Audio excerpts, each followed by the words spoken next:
The news coming into our newsroom is that the former Prime Minister Raila Odinga has died. Former Prime Minister Raila Odinga has died. Janet. The former Prime Minister, who's been undergoing treatment in India, passed away this morning in the Indian city of Kochi. Mazee, Kenya inamon saijo. Chalkido left. His real name ni Kevin Mburu Kinyanjui. Mazee, Sunday morning. Vitu wazikuendea boys wetu fitijo. 2025 has been a year of profound loss for Kenya. From politics to entertainment, from athletics to activism, Kenya bid farewell to some of its most iconic figures. In every corner of the country, stories halted, voices we once heard daily became echoes. This documentary pays tribute to those who passed on in the year 2025, the lives they led, the legacies they left, and how their deaths shook communities and the nation. Each name is more than history. Each death reminds us of human frailty and the power of remembrance. In our first story, the greatest loss of the nation was that of the opposition leader on 15 October 2025. The nation was brought to a standstill when the news broke that opposition leader Raila Amolo Odinga had passed on. One of the biggest names in Kenyan politics, Raila Odinga died on October 15, 2025, aged 80. He collapsed of a cardiac arrest during a morning walk in Kochi, India, where he was seeking medical treatment. Known affectionately as Baba, his political life spanned resistance, reform, elections, and peace efforts. He ran for president multiple times, played a central role in the 2007 post-election crisis, in pushing Kenya to adopt multi-party democracy in 1991, and in drafting the 2010 Constitution. His death triggered 7 days of national mourning and state funeral preparations. To many, Raila was not just a politician, he was a movement, a living chapter of Kenya's democratic struggle. From his early statement in the 1980s to his decades-long push for reforms, Raila became the symbol of defiance and resilience. His funeral turned into a national reflection, a moment when Kenyans, regardless of tribe or political affiliation, paid tribute to the man many called Baba. His passing left a leadership vacuum and deep emotional scars across the nation. Akijiunga nasi hivi sasa akiwa na aliyekuwa rais. As the choir is coming in, kindly there is a group that's here in the middle with Jengo Nyaga. We are kindly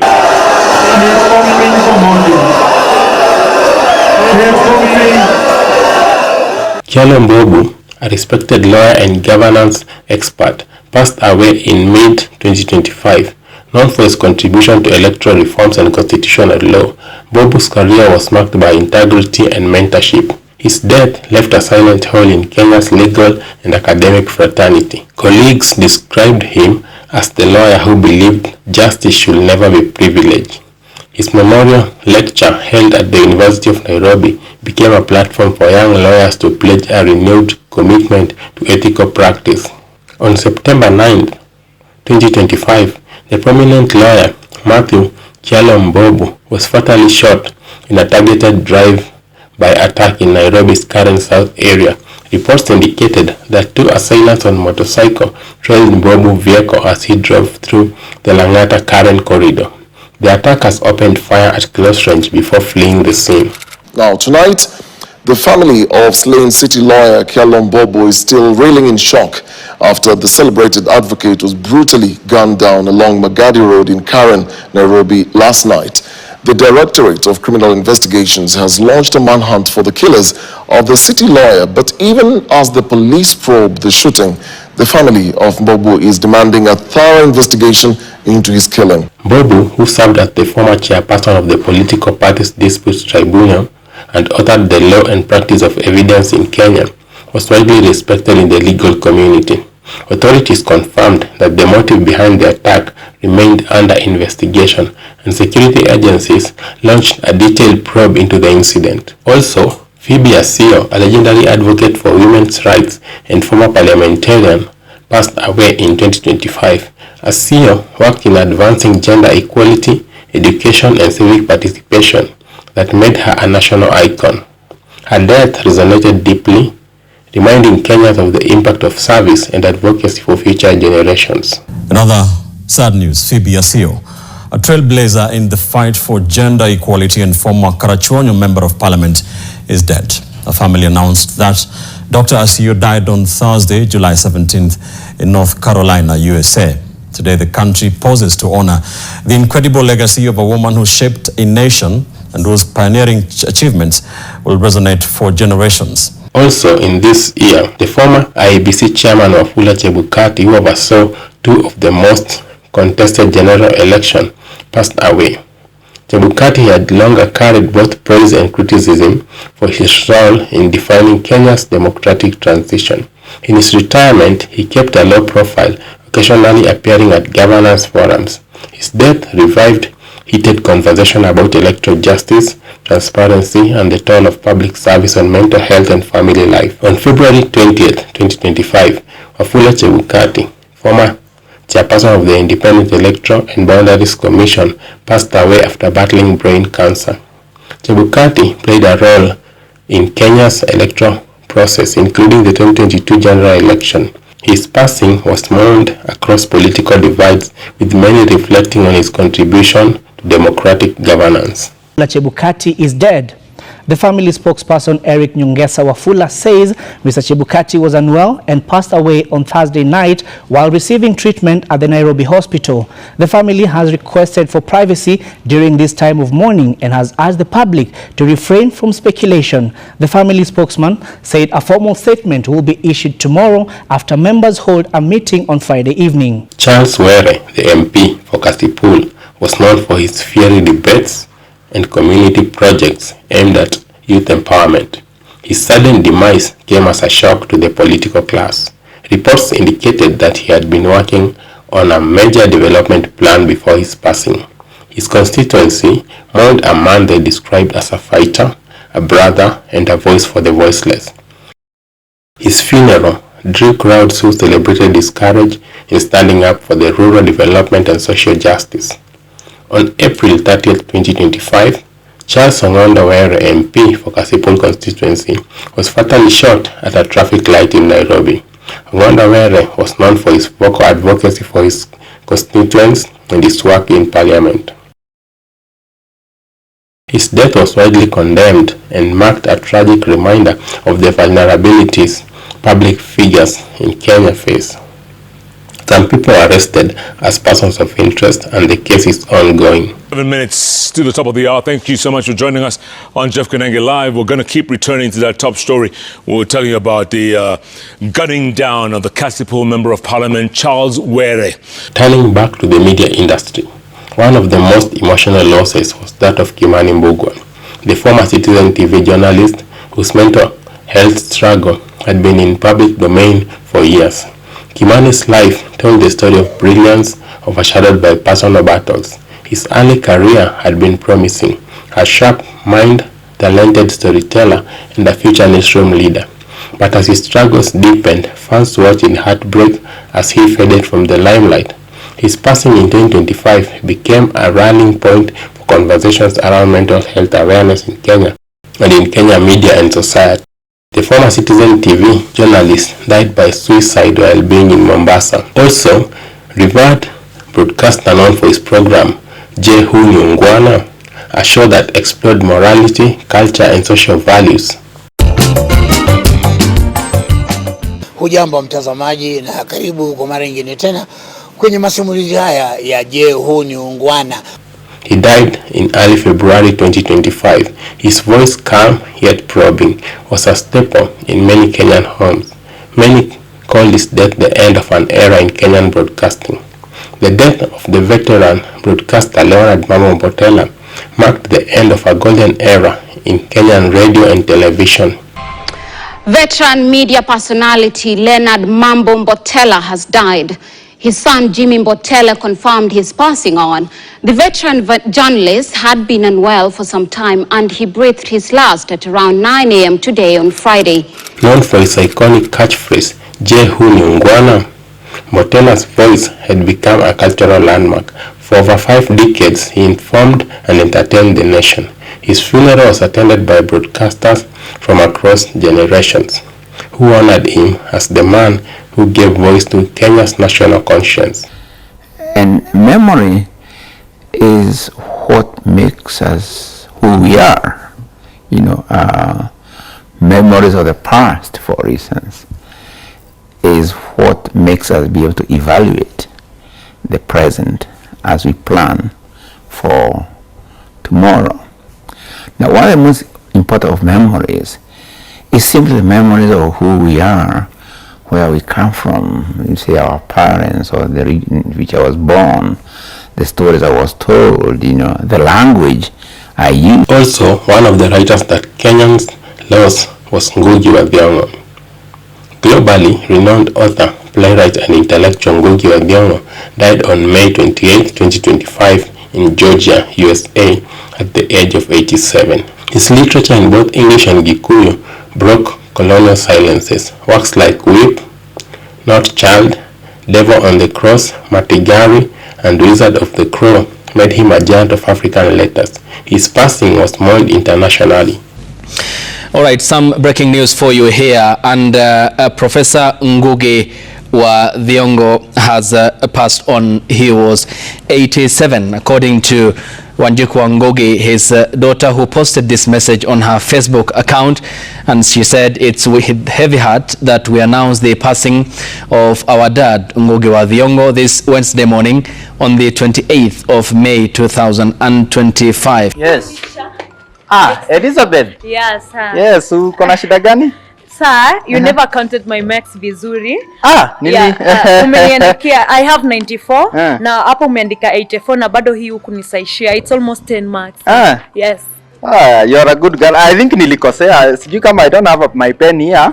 Hii nitaenda nayo tu stuff from. Also in the field of comedy, Kenyans lost a legend by the name KK Mwenyewe.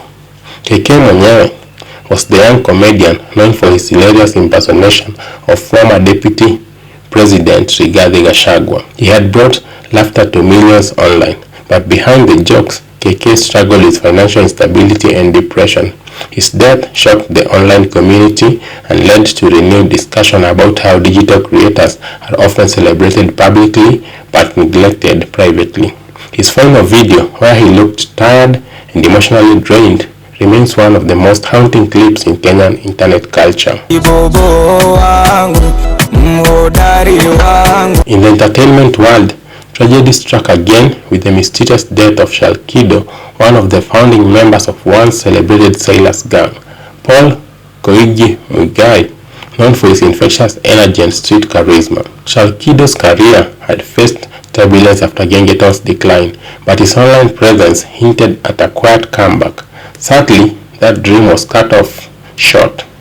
His death shocked fans, reignited debates about how the industry fails to protect young talents struggling with fame, depression, and the harsh realities of the entertainment world. Next was the heartbreaking story of Amanda Mutheu, a young and rising TikTok influencer who had captured millions of hearts through her comedy skits and lifestyle content. Tragedy struck young when Amanda Mutheu died on June 12, 2025 in Roysambu. She was a child actress known for social media skits with popular content creators. Her death followed an alleged incident where her uncle threw her from a third-floor balcony.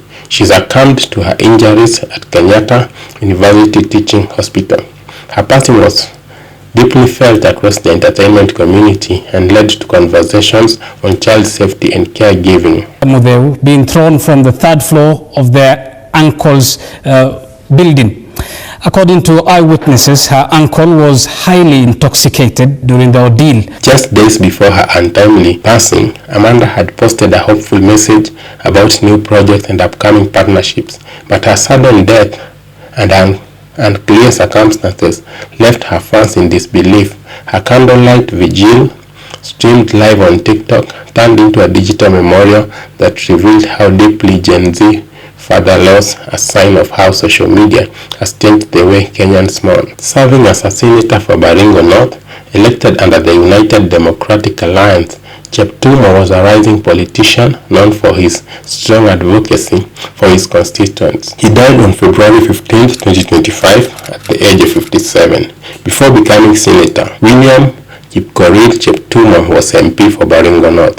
His death left a political vacuum in his county, with many noting his involvement in defense, legal affairs, and human rights. As you can see, the breaking news is still there with us. You can see on the screen that is none other than the late Senator of Baringo, that is William Cheptumo. And of course, the news was confirmed by none other than President William Ruto, who condoled with the family and friends of the senator, and of course, and the country at large. And of course, the Amason Kingi, who is the Senate Speaker, also revealed that the senator passed on while he was receiving treatment at the Nairobi hospital. Malaba MP Moses Malulu Njendi, for 3 consecutive terms from 2013, died on February 17, 2025 after a short illness. He was a vice chair of the Education and Research Committee in Parliament, and he had become known for pushing reforms in education and healthcare in Kakamega County. His passing was mourned particularly by grassroots communities who saw him as approachable and among the youth. Moving on, hundreds of mourners today flocked Lukisi village in Kakamega to condole with the family of Malava Member of Parliament Malulu Njendi, who died on Monday after battling a long illness.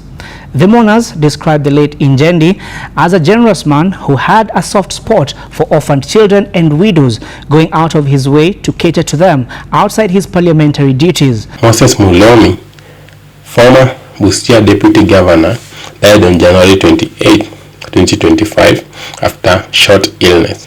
He had turned civic service into a platform for development in Busia. Now, the family of the late former Busia Deputy Governor Moses Mulomi has confirmed he succumbed to cardiac arrest. Mulomi died on Tuesday in Nakuru while en route to Nairobi for an official engagement. Until his demise, the former Busia Deputy Governor was the chairperson, Finance and Risk Management Committee at the Kenya Cultural Center. Ranging from the stories that we have covered from our documentary, some deaths were expected due to age or illness, but others came suddenly. Amanda Mudeu's tragic accident, KK Monye's illness, political figures died during public service and amid national duties. Many deaths exposed issues like police conduct, road safety, health care access, and protection for vulnerable individuals. Each death triggered waves of tribute across social media and traditional media. Eulogies from politicians, celebrities, fans, calls for justice in cases like Amanda Mudeu, demand for caregivers, building safety and child protection.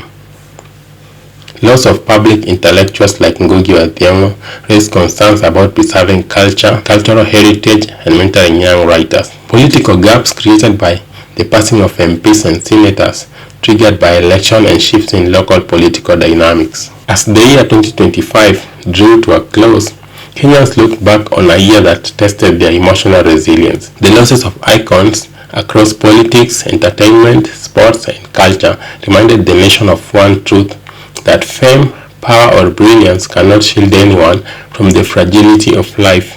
Yet in death, these figures united Kenya once more, not through slogans or elections, but through shared grief, nostalgia, and remembrance.